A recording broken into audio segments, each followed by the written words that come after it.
Becoming an Ironman episode 5. We are doing the most important workout of the week today.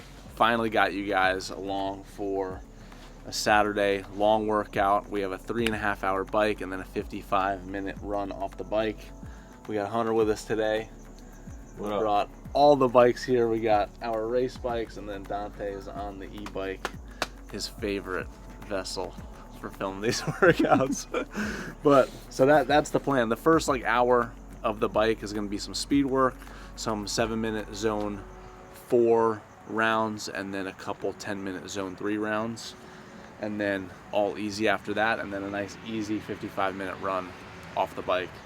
And we have a bunch of fuel, some JOEYM in the back 2 bottles, some more in the front bottle on the bike, and then a bunch of gels. So we are super fueled up, and we're here at a trail that I ride pretty much every single weekend. It's just like a perfect spot where you can really get some long rides in, and then has some water.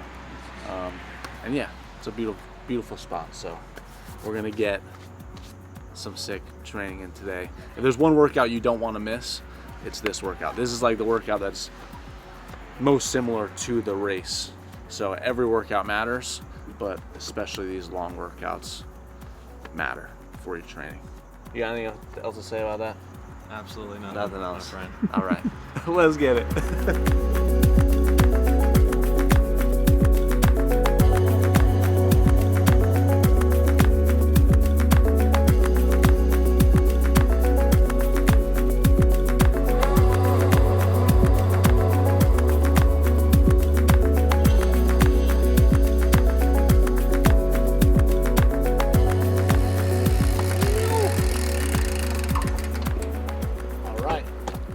Ride done.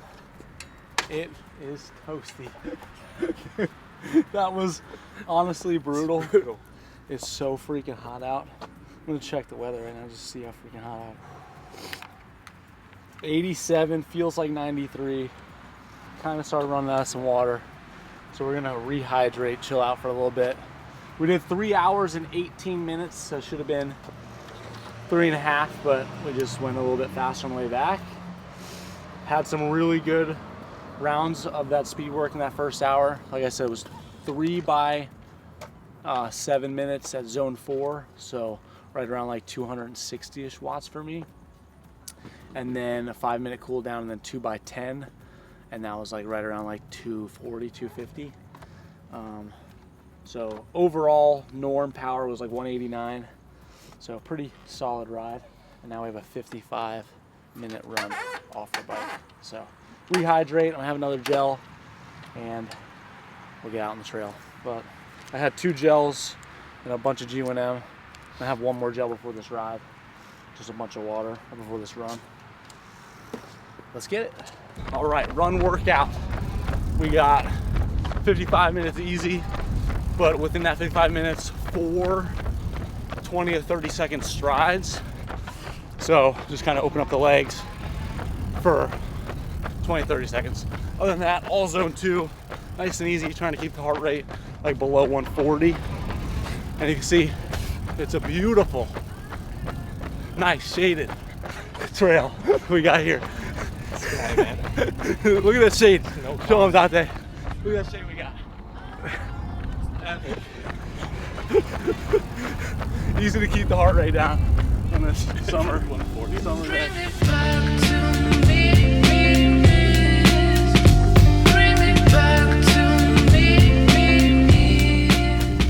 All right, we were gonna turn around 10 minutes, hit the water fountain, but we're just gonna go halfway out, halfway back. It's just so hard to stay hydrated in the Florida heat. If you don't train in like Texas or Florida or these southern eastern states, it adds just such a factor in these long workouts specifically. But when the race day comes and it's colder, if you race a cold race, it really, really helps when you get that cool air. So the heat training is almost similar to the altitude training that you would get based on the humidity here. So long workouts are hard, but they usually pay off. Let's go! Let's go! Oh my God. This is awesome. Oh, we thought we were hallucinating. A water jug. How electric is that? drink some of that action. This is exactly what we needed. All right, first stride coming up. 10 seconds. Just for 30 seconds. Nice and neat, like not like a 6:30 stride. 3, 2, 1.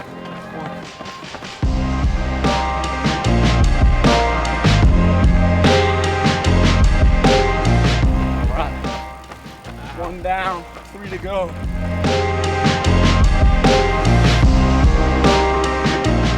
All right, last stride. After the strides, we're still trying to keep the heart rate down, but just still getting the body used to turning the legs over and running at a certain pace.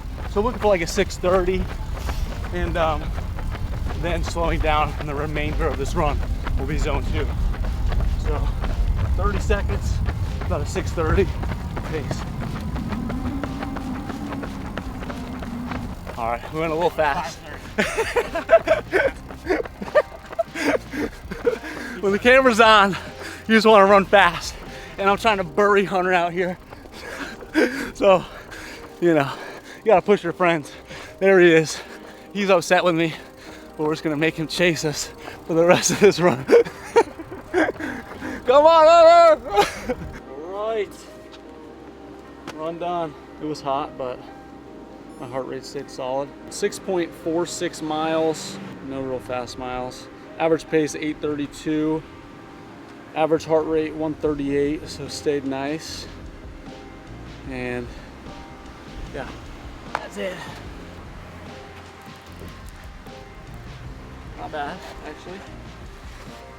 But yeah, cardio workout done for the day. About 4.5 hours, 3.5 on the bike, about an hour on the run. Now we're just gonna refuel, hydrate up, and then hit a little lift later. I think I talked about maybe on the last episode, but I was lifting on my easier days just to make life easier. But my coach was like, your easy days need to be easy all around, no lifting, just easy cardio, total rest, just fueling up, hydrating, completely resting. And then on the hard days, squeeze in the lift as well. But to still get something out of your lifts, you should separate them from the cardio session. So I'm gonna have a nice big meal, breakfast / lunch. It is already pretty late in the day. It's already 1 o'clock, so super late breakfast. Chill for a couple hours, and we'll hit a quick lift, and I'll share more about my lifting thought process later. But cardio for the day is done.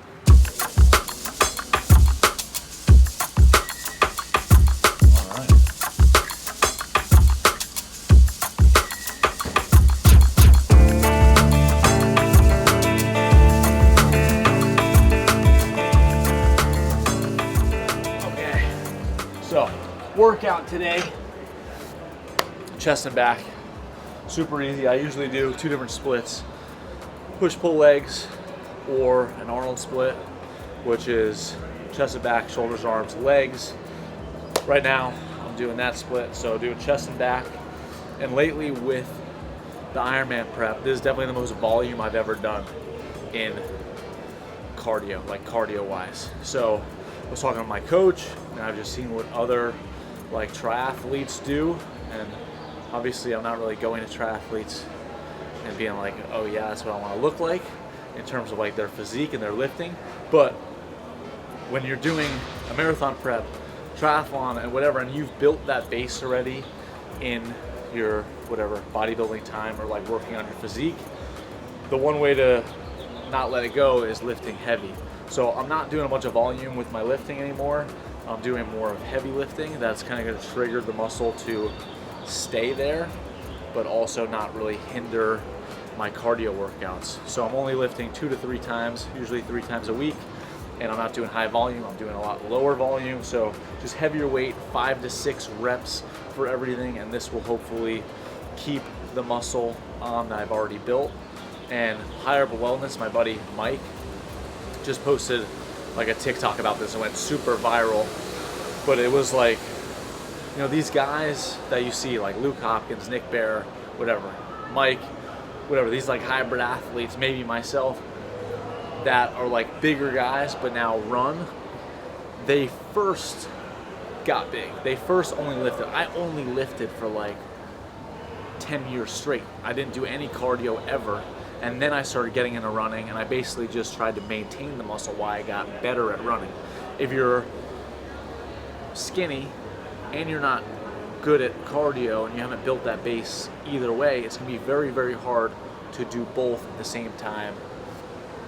So my advice, I guess, if you wanted to be like a hybrid athlete, you want to be like a more muscular cardio-based athlete, you kind of have to build that muscle first, and then it's much easier to just do 2 to 3 lifts a week, maintain that muscle while you can get much faster at running, biking, swimming, whatever. Run ultra marathons. It's gonna be very hard to do both. That was a very long-winded answer on how to become a hybrid athlete, but it's gonna be very hard to do both. So focus on one, get really good at one, and then you can do the other. Same thing, like a Ryan Hall, he was an elite marathoner, one of the fastest USA marathoners, or half marathoners, I think both. And then he got super jacked. And now he's like really good at running and jacked, but he had to get really, really good at one first. And then he didn't run basically at all and just lifted, got huge. But that base of running will kind of never go away. Obviously he's not as fast, but he's still damn fast. So anyway, there's my advice. Focus on one, and then you can focus on the other.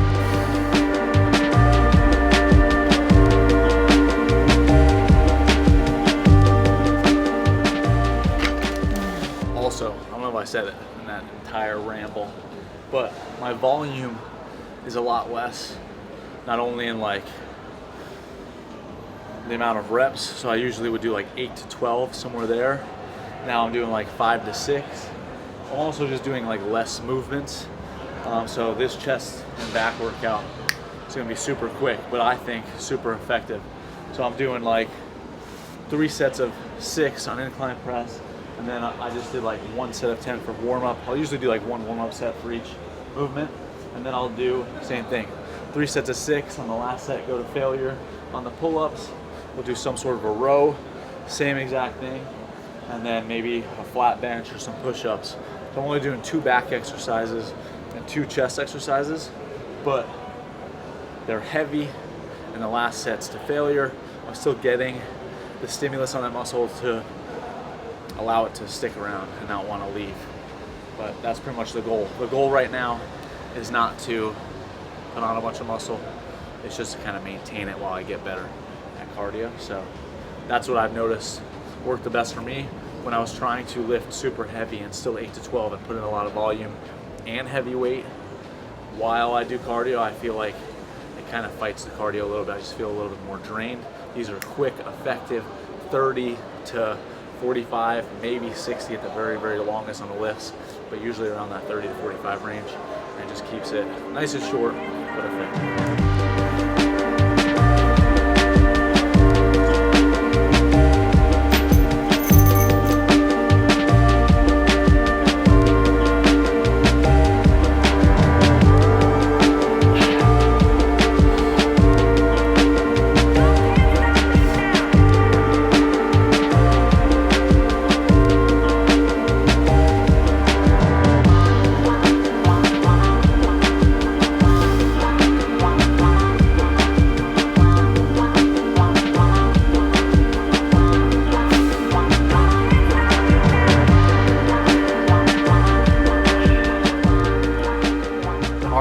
Workout done.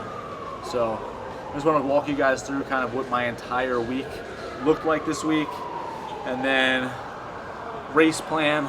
June 1st, I have a sprint triathlon coming up, Melbourne Beach, just for some more practice, but I'm going to just try to do everything I can to win that age group as well. I think I can, based on where my performance has been right now, and just looking at previous years. I went and looked and like who won, and I was like really close with the guy who won first last year. So in terms of like what I could possibly do, so I'm doing that. And then Muncie is July 12th, and then the full Ironman November 2nd. But full week, just to give you a full breakdown We had an easy ride, easy run on Monday.